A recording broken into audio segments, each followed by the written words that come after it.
शहरात दुचाकी आणि चारचाकी वाहनांची संख्या वाढत आहे, पण पार्किंगकरिता आवश्यक पार्किंग तळ नसल्याने समस्येचा सामना करावा लागत आहे। रस्त्यांवर मिळेल त्या ठिकाणी वाहने पार्क करण्यात येत आहेत। गल्लीबोळात दुतर्फा वाहने पार्क करण्यात येत असल्यामुळे वाहतूक कोंडीच्या समस्येला तोंड द्यावे लागत आहे। शहरातील खडेबाजार, गणपत गल्ली, मारुती गल्ली, समादेवी गल्ली, रामदेव गल्ली, किर्लोस्कर रोड, पांगुळ गल्ली अशा ठिकाणी बाजारात येणाऱ्या नागरिकांना वाहने पार्क करण्यासाठी जागा मिळत नाही। परिणामी मिळेल त्या ठिकाणी वाहने पार्क करण्यात येत आहेत। शहर आणि उपनगरातील पार्किंग व वाहतूक कोंडीची समस्या पाहता आवश्यक नियमावली करणे गरजेचे आहे।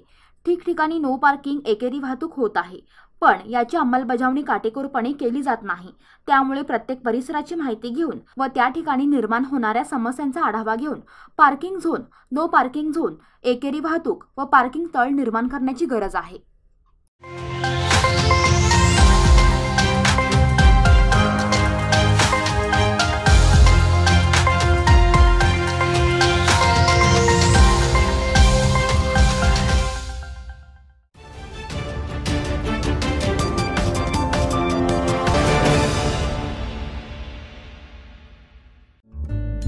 सबस्क्राइब करा तरुण भारत न्यूज चॅनलला आणि ताज्या घडामोडी सर्वात आधी जाणून घेण्यासाठी बेल आयकॉनवर क्लिक करा।